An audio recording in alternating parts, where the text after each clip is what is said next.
Alors, les dépenses, bien sûr, on a les charges de structure, le personnel, les bureaux, les frais électriques, etc.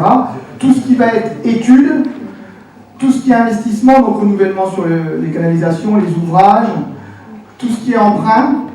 Et en face, on fait face justement à ces dépenses avec, qu'est-ce qu'il y a comme recette? De toute façon, il n'y a que le prix de l'eau. Donc ça sera divisé en deux parts, une part fixe et une part variable. La part fixe qui fera face aux charges de structure, donc vraiment celle du syndicat au niveau personnel, bureau, etc. Et une part variable qui fera face plutôt à tout ce qui est emprunt, investissement, études, et tout ça par zone toujours. On est bien d'accord. La seule part fixe, qui est de 20 €, elle est identique à tous les territoires et à tous les abonnés.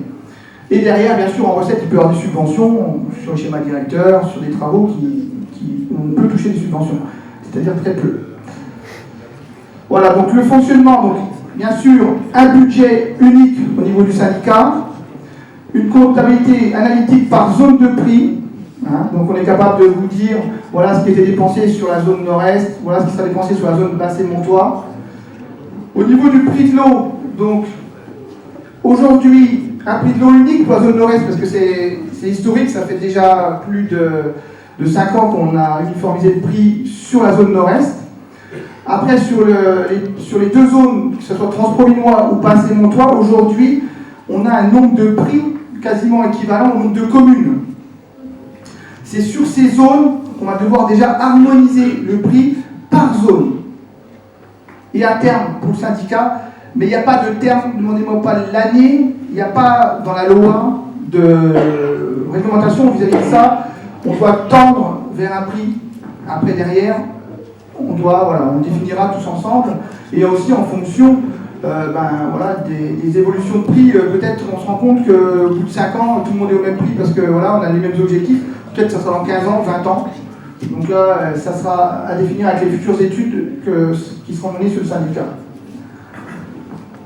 Là, l'organigramme, donc directeur général, donc directeur administratif, directeur technique, donc Cécile et Agnès, que vous avez rencontrés lors des visites. On a sous Agnès, on a une personne aux finances, une personne tout ce qui est secrétariat. Sous Cécile, donc 3 techniciens travaux qui vont être sûrement amenés à être plutôt par zone, justement, un exigiste et un responsable sur la protection de la ressource. Voilà le personnel du syndicat.